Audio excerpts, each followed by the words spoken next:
Welcome to Fashion Reverie Talks. I'm Tiana Ibrahimovic. And I am Cicily Daniels. Fashion Reverie takes you from the front lines of fashion to the front row. All of Fashion Reverie Talks segments are based on published content found on fashionreverie.com. So remember, if you want more information on the segments, go to fashionreverie.com. And if you like this episode, don't forget to subscribe and hit the like button of this episode on YouTube. In this episode of Fashion Reverie Talks, we are happy to have Fashion Reverie style editor Renesta Olds to give her perspective on New York Fashion Week Fall 2026 season. We also have a roundtable discussion about Netflix's reality check Inside America's Next Top Model with fashionreverie.com editor-in-chief William Gooch, fashion publicist and producer and author Scott French, and Vicki Sasso, the founder of Season Models. That said, we start all of our episodes with fashion news. All of our news segments are based on the fashion news alerts found on fashionreverie.com. So Tiana, start us off with our first fashion news segment with some interesting items. Sure. There has been some announcements at Zadig and Voltaire. So if you have followed this industry for some time, you know that departures and new appointments happen all the time. Sometimes they're good, sometimes they're not so good. But in this case, Dan Sablon was recently announced as the new creative director of Zadig and Voltaire. And he is a former fashion director of Louis Magazine and contributing editor of ID Magazine. In addition, he is also a culture director at large at Vogue France and has worked alongside Marc Jacobs and Fenty and Puma. So there's like a great background and diverse background for him. So let's see how he takes over Zadig and Voltaire. I'm sure he will bring some new flavor to the brand. So it's always exciting to see, as they mentioned that in Daily Front Row, that his modern vision and creative intelligence combined with his deep understanding of their codes would make him the right choice for this brand. Okay, very good. I can't wait. They always have such fantastic pieces. So that is very exciting. This is almost like a precursor to a great discussion that we are going to have. But my bit of fashion news is about Kelly Cutrone, who is kind of known for having big opinions anyway. And Kelly Cutrone is the founder of People's Revolution and Outlaw PR Forums and even had their own reality show and was a judge on America's Next Top Model from 2012 to 2015. So recently, Cutrone had a lot of buzz on Instagram coming out, speaking about Jay Manuel, claiming that Manuel was never a real part of the fashion industry until he became the editorial creative director on that show, and that in fact Manuel worked behind a makeup counter in Toronto, and criticizing that Manuel is only seeking to restore his reputation by this participation in this Netflix documentary. So in truth, we know that Jay Manuel was Tyra Banks' makeup artist before he appeared on America's Next Top Model. But, unlike some other people who are just kind of stirring the pot, there are a lot of people who maybe are a little bit more interested in what Cutrone has to say. So Kelly Cutrone does not appear in the reality show that we have been speaking about, but, the tea has been Maybe stirred. That's why. Maybe that's why. Maybe that's why. And who's to say if he wasn't in the fashion industry that he isn't now? I mean, right. Everyone takes a step someplace. Exactly. So anyway, the latest with one of the jewels of Made in Italy, known for its zigzag patterns, the Missoni brand. So a lot has been discussed about where this brand, in whose hands it will land. And so it was discussed that it will definitely land in the American hands. However, the assumption has been incorrect because according to fashionnetwork.com, the FSI group will increase its share capital to 75%, while Katja's Quiet Luxury, I think it's pronounced Katja's, it's German. So we'll acquire around 25% of Missoni.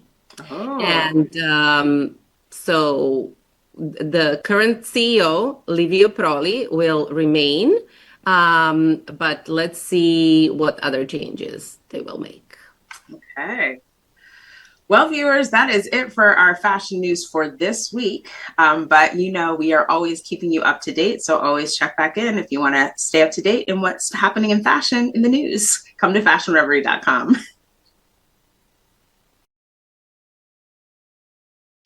Well, we are discussing New York Fashion Week with Renesta Olds, and I'm very happy to welcome her to this segment so we can talk about the latest trends. Oh my goodness. So thank you for having me, Tiana. It's always good to see everyone again.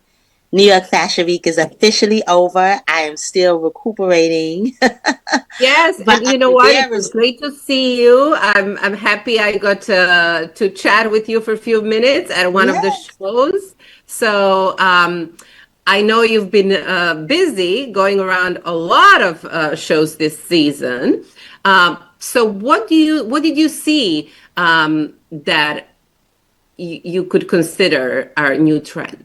Well, I tell you, I'm not as busy as I have been in past seasons. I was very strategic this season. But some of the things that I see appearing on the runways are back to luxury fabrics. So leather pants, fur accents, silks, and taffeta. Very luxurious materials are being used again. Another trend that I'm seeing emerging, especially when it comes to evening wear, very, very formal fitted dresses with giant rosette florals. And you were at that show, so you know about that, Tiana, at SAS in the World. We saw that there. And just in terms of like streetwear, elevated streetwear, simplistic basics, but elevated streetwear. So you may just have on a plain white blouse or turtleneck, but the elevation of your streetwear, so more structured streetwear, some of the things that we're seeing coming off the runways. And so, yes, we were together at SS show at a fabulous 91st Street mansion. So the setting was beautiful, and obviously the collection was like great. So what is your review of it? What did you think? So I think that the setting played such an important role in presenting her collection. So when I received my invitation, I saw where it was located. I was like, oh, I think this is one of those Gilded Age mansions. Knowing the brand the way that Fashion Reverie knows the brand, I was like, this is the perfect setting for this collection. So I expected opulence. I expected champagne. I expected princess treatment. And that's exactly what we received from the time you stepped off the sidewalk into the mansion. It was all luxury. It was all Gilded Age, right? And it was all fabulous. So the collection was amazing. She used a strong palette, reds, lots of deep, rich red with black gloves, black accents. But then she also had a playful, whimsical side with the light pastels, the pinks and the greens, the whites. But all of it, conspired to make the most enchanting collection. And I was super excited to be there and to review it. What did you think of the last look? Okay, refresh my memory. What was the last look? The wedding dress, the huge wedding dress. So I think that she's given us a preview of what the wedding collection is going to look like next month in April. So I know we'll be there as always. She's a friend to the Fashion Reverie brand. So I cannot wait to see the wedding collection. But that over the top white gown, breathtaking. And it was a great finishing piece. It was a wonderful finale piece. Yes, very dramatic. So what about Alice and Olivia's fall 2026 show? You attended that one as well. And that's a completely different style and signature looks. So what do you think about Alice and Listen, Olivia? Olivia is always a scene in the best way possible. Her theme this year was the Gilded Age as well. And this is the second season, if I'm correct, because last season we were also at the surrogate court. So she has been presenting because it wasn't a runway show, it was a presentation with several different vignettes. So you really move from vignette to vignette and it told a story. Baroque style, Gilded Age, lots of heavy brocades, blacks, golds, reds, metallics, always showcased. And this year she didn't disappoint. So as you moved throughout the space and you went from vignette to vignette, the story unfolded. And it too was luxury materials, fanciful shapes, luxury styles. They're not playing small. Like, I guess with everything that's going on in the world, right? People want a little luxury in their life. And those two collections, Alice and Olivia and Essay and the Award, did have those luxe touches to it. So everyone was there as usual. The drinks were flowing. The pas hors d'oeuvres, conversations were taking place amidst a beautiful backdrop of the Gilded Age. And it was held at the surrogate court down on Chambers Street. So that gave it a nice little touch as well, because the setting, again, another show that takes into account the setting with their collection. So the dark panel wood against brocades and satin and just really gorgeous textures and textiles really helped to make the collection pop. Excellent. Well, let's not forget about the men. So you also attended Romeo Hunter's fall show. And what did you think of their show? So Romeo Hunt is priming himself to become an American heritage brand in the likes of like Ralph Lauren. It is a younger brand, but the price points are not. So he changed his venue, and this season it was held at Gotham Hall, a much bigger space, many more people, a lot of looks, right? So he shows a women and men's collection, but the men's collection, the trench coats, patent leather, cow hair, the denim on top of denim, the leather trousers, crisp white shirts, all of it is for the new modern man. So it's not the traditional men's collection, but think Coleman Domingo, think Idris Elba, think of some of the new fashion actors that are coming out. You would definitely see them in this type of collection. Masculine, but a new type of masculine. It was an amazing collection, and I'm looking forward to seeing how his brand develops. It's showing a certain level of maturity now. So I think he's in a good position, and I'm looking forward to seeing what else and how the collection continues to develop. Well, thank you, Renessa. Always good to talk to you and get the latest. Thank you so much for having me. Well, viewers, this is the moment maybe some of you have been waiting for. It is going to be our roundtable discussion, talking about the reality show that is right now the talk of Netflix, Reality Check Inside America's Next Top Model. Again, I am so excited to have William Gooch, Scott French, and Vicki Sasso here to join this conversation. Welcome, everyone. We're happy to be here. All right, we're gonna hurry up and get into it. But first, let me start with William. William, why did you choose to write this article for Fashion Reverie? The reason I decided to do this article is that, America's Next Top Model has a kind of unique place with Fashion Reverie because one of the judges was originally a consultant at the publication fashionreverie.com just for about maybe 6 or 7 months. And we have used some of the former contestants in our fashion editorials. Also,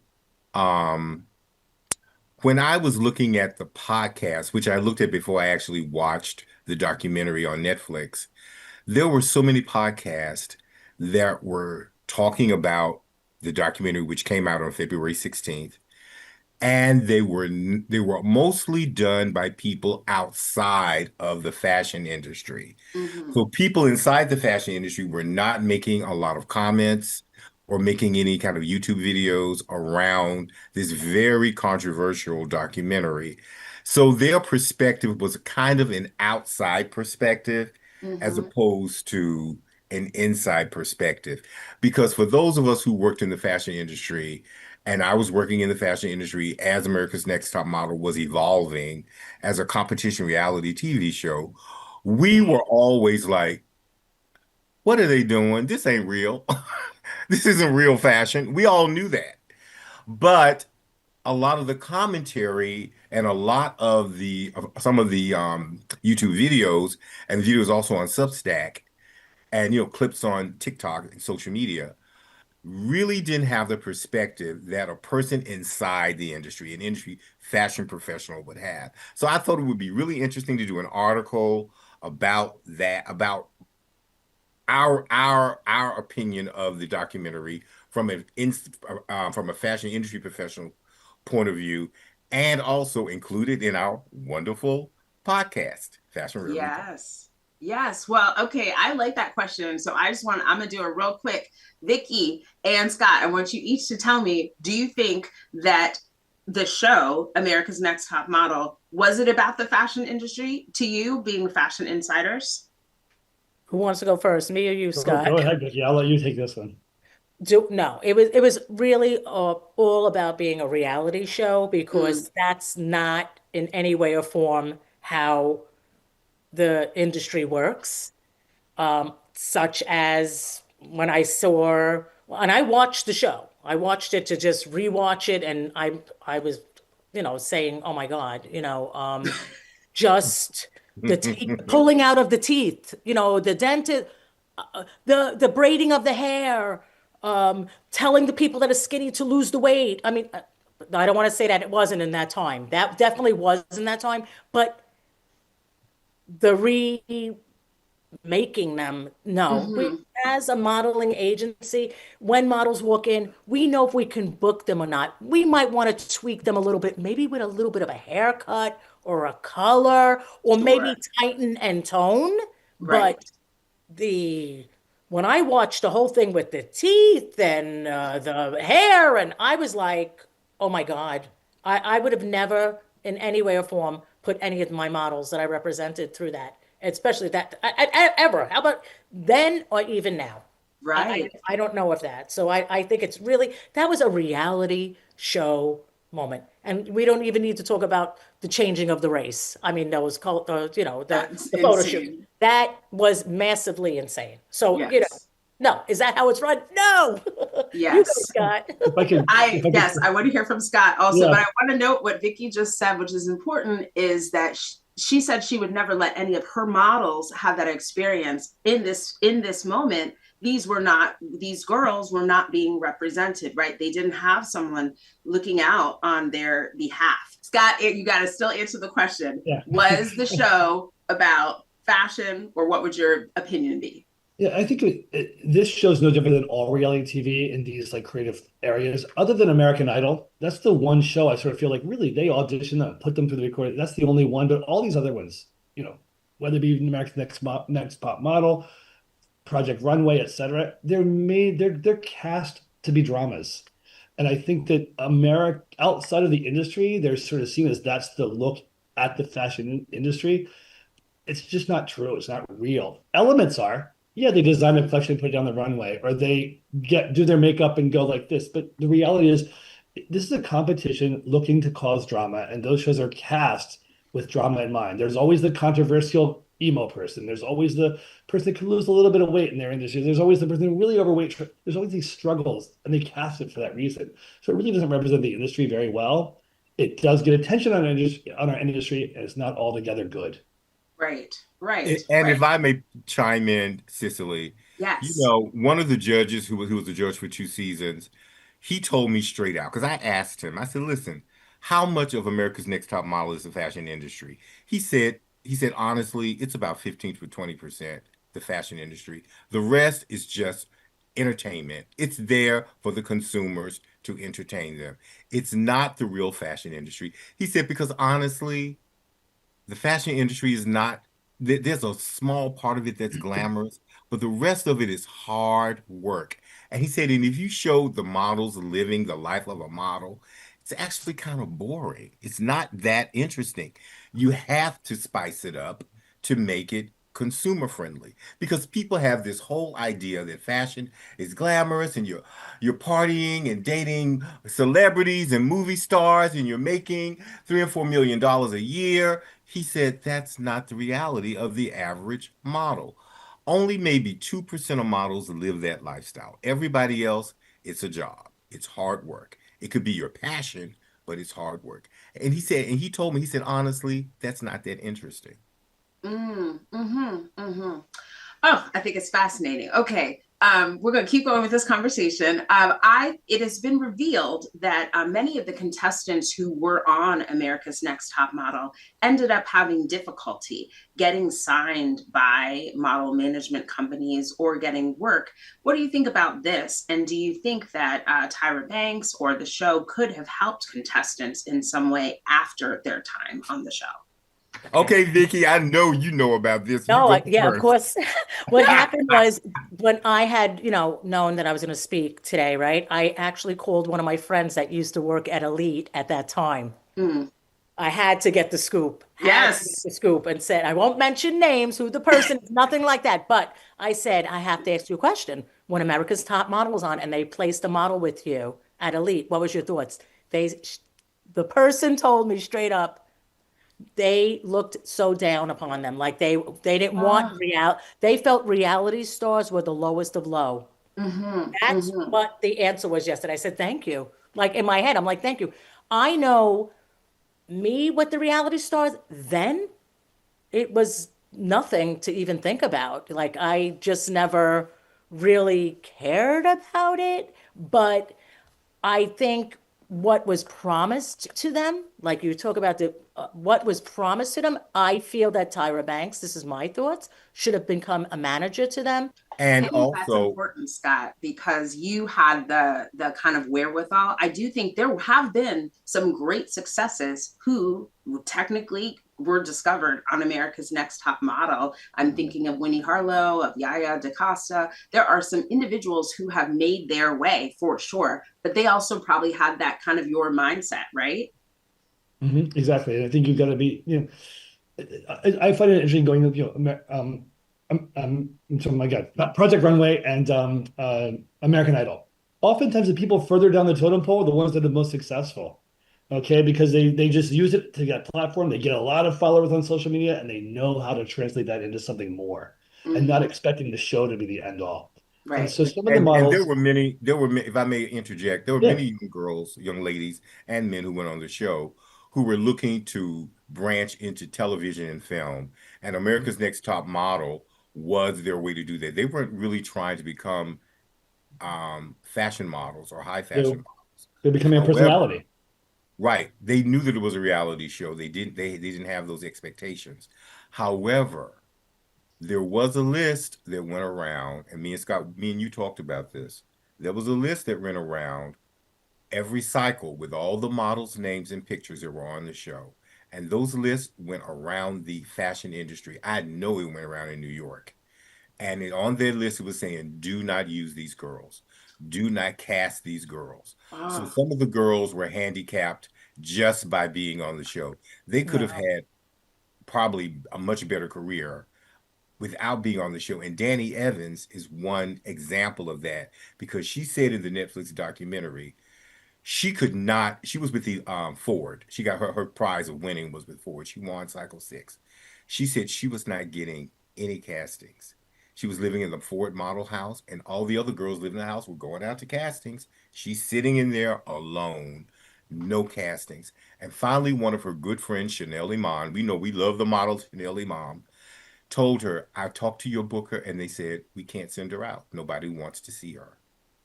And she said years later, Tyra called her. You know how beautiful that girl is. I mean, she's Oh, 40-something years old now. She is stunning.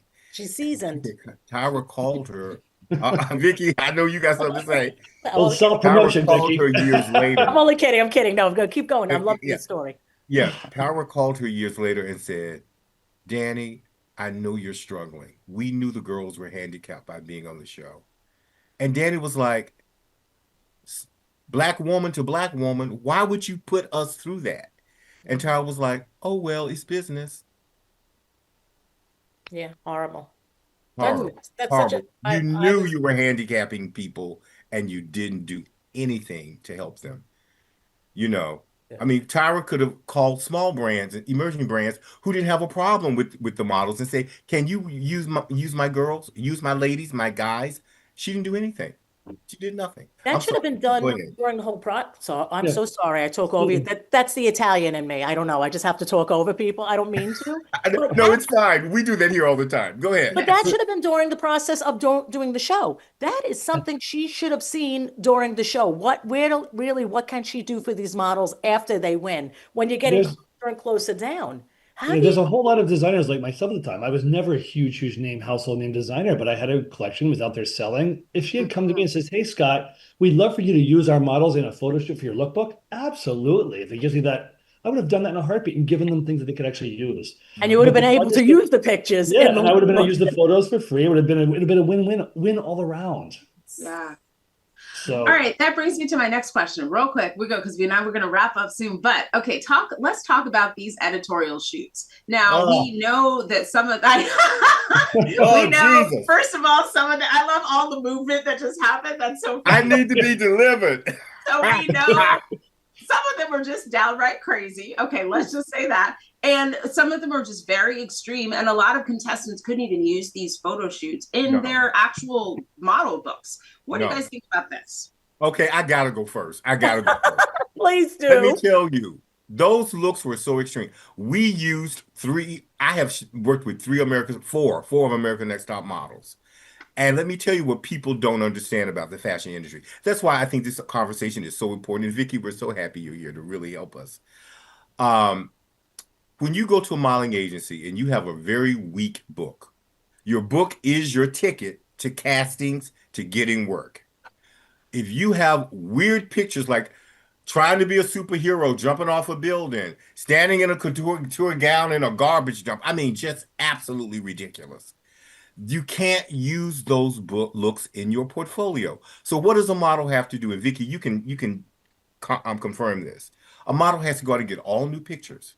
And a lot of times, if the modeling agency they call them test shots for the model, where you got to get a photographer, makeup artist, stylist. Mm-hmm. Some modeling agencies, I don't know what you do, Vicki, they charge the model for all that, because you got to pay people. You got to pay the photographer, you got to pay the makeup artist. So the models have to take money out of their own pocket to get a decent book. And these are just test shots. Yes. A decent book so that they can book jobs. I was watching Krista White, who was the winner of Cycle 12. She said, a photographer can cost $500. No. Just for test shots. So you are putting money out, and Tyra had to know this. She was a supermodel. She had to know this. I had one of the guys, I'm not going to call his name because I don't want to get in trouble, who was begging me. He's one of the guys on the cycle with the girls and the guys. He was begging me, and because I knew him. Nice guy. He said, Gooch, please, can you use me in an editorial? Can we use me in a Fashion Reverie editorial? I need an editorials to get bookings, castings for campaigns. Because without strong editorial work, you don't get casting for campaigns. And campaigns can pay a lot of money. He was begging me to use him. Unfortunately, he didn't have the look we were looking for some of our men's editorials. But it's just heinous to lay all that weight on those, knowing those young ladies and those young men could not use those looks for their book. Okay, I see what I got to say. That was great. That was great. No, Vicki, go ahead. No, you go. No, how I work, it's like they start off with digitals. Digitals are a plain, like practically no makeup, right? Mm-hmm. And they're wearing black tank top with black leggings, and it's just showing a palette. That's how you start off. And then you look at the model, you figure out what is their strong look, whether it be commercial, whether it be fashion. Then you get them a photo shoot. What I do, yeah, I try to get photographers that do shoot for free, or even give me one photo shoot for free, as I refer people to them because their work is good. But I always try to get them photographers that are actually doing good deals. Like, they're having a special. And I tell my mom, this one's having a special, $150, 2 pictures, like go. Or this one's like, I'm still doing that still from this day. I try but remember, in many, many years ago, when America's Top Model was out, when that show was out, it was more about the model and then sending the model there, right? As things went on, the book had to be stronger and stronger. And especially today in COVID, it's all about a book. There's nothing about being in person. Everything's the digitals and then like some sort of a photo shoot. Okay, I feel like I just got a little lost in my went like this, but all the coffee just got into my system. It's fine, Vicki. You're I just doing got great. lost. I will so say, they need that strong book, right? Yeah, No, but also, I'm sorry. No, now I know what I was going to say. The Go thing ahead. is, tear sheets. That's the editorial. First of all, you do not get paid for editorials. You know what editorials are? That's your moneymaker, like you said, because you end up with those huge campaigns. It's a tear sheet. It's a real picture. So if it's that model in a couture dress in a dumpster, it better be promoting something like a perfume, but it's a real tear sheet. Correct? If it's not a real tear sheet, you got these ridiculous photos with them wearing all this makeup or changing their ethnicity. Bam. I'll tell you, as a designer, I want to see how they sell the clothing. I don't care how they sell the garbage dump. I don't even care how they sell themselves. Do they sell my clothing? Do they look good wearing my things? And when you have these crazy shoots that everything's off of everything except the clothing, I don't want to use them. And I also get to start thinking, is there something wrong with that model while they're always in these crazy shoots? Why aren't they selling clothing? Because models are human coat hangers in the end. They're meant to sell clothing. And I'm not looking to minimize them. That's a real talent to do that. But they need to be able to do that, or I have no use for them, in my hiring.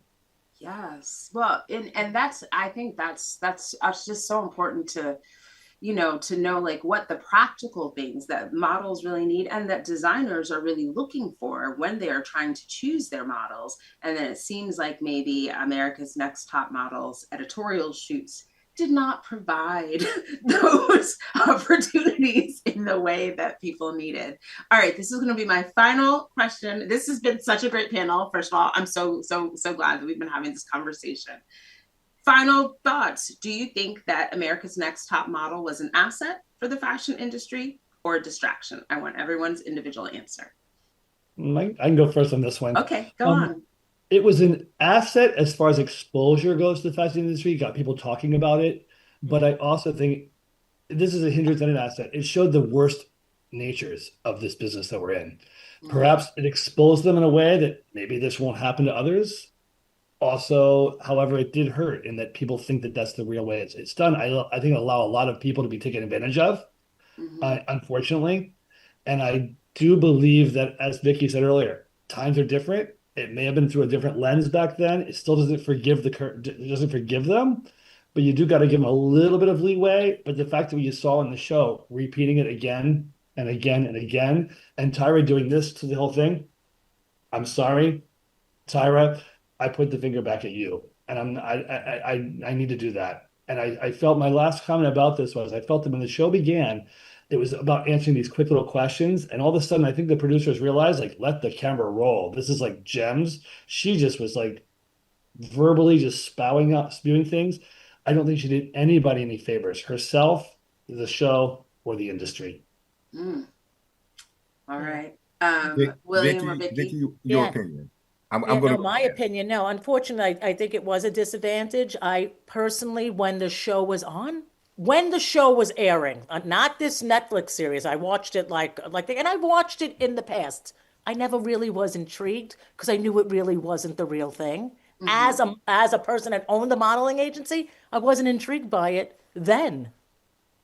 So basically that was the sign because it really didn't perk my like, oh, this is great. I can get a model. I'm more intrigued. I am intrigued with Project Runway. I'm obsessed with it. That's like something because I love the designers and I do love watching the models that they hire for it. So these are like little things I do like, but I don't think it did her any justice. And maybe, hopefully, after she watches herself again, she might have to do a second. She might have to do something else and really help herself on it because it was bad. William. Okay. I have to say, I watched the show until I got bored with it.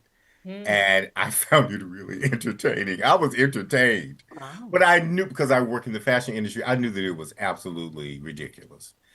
And I knew, and plus I had inside information about models who weren't getting work. I knew models who had to change their names, change their hair color, go get work in South Africa. Tiana Anderson had to do that. And we did a wonderful, beautiful editorial shoot with her. And let me tell you what's just so sad about this. Some of those models were so talented and so beautiful.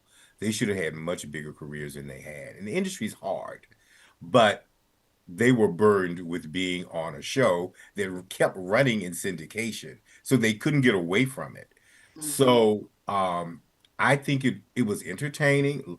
Lord knows I was entertained. I enjoyed it, but it was not true. It was reality television. That's what it was. And the sad thing is, and I have to say this, America's Next Top Model was in 180 markets as a franchise. You had America's Next Top Model Britain, America's Next Top Model France, America's Next Top Model New Zealand, Russia, Italy. They made hundreds of millions of dollars. And as an actress, Cicely, I know how you know what this feels like.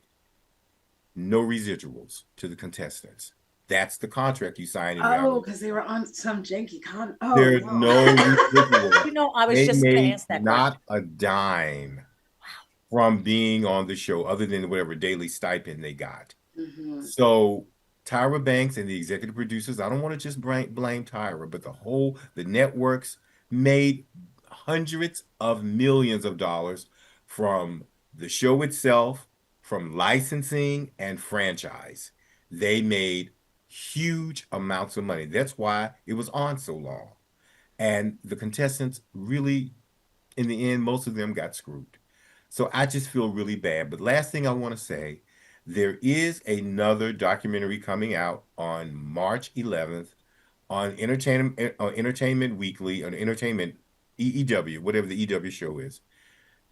And the models is really about the contestants, and they got paid to be on it because they didn't get paid on the Netflix documentary. They got paid to be on this. So do I hear a version 2 of this panel, William, coming up? I don't know. I gotta see. And I'm going to be calling you for my residuals. But Interesting. It's going to be interesting. The news. Oh my goodness, the information keeps coming. Okay, you guys. Okay, I'm done. I am okay. Well, this has been an engaging, interesting, wonderful. I mean, like with telling the truth discussion, I really, really am so pleased. And I just want to thank you, Vicki, and thank you, Scott, and of course, William, for joining us and really sharing your insight, especially as, being within the industry. Because I think it's really cool and really important for people to understand this perspective. My pleasure. Anytime. Thank you. Thank you for having me.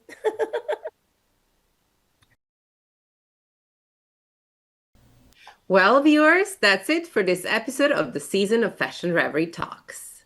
We would like to thank Fashion Reverie Talks Editor-in-Chief William S. Gooch, FashionReverie.com style editor Renesta Golds, publicist Scott French, and seasoned models founder Vicki Sasso for joining us. For information on these and other stories, go to fashionreverie.com and don't forget to hit the like and subscribe button. Thanks for watching.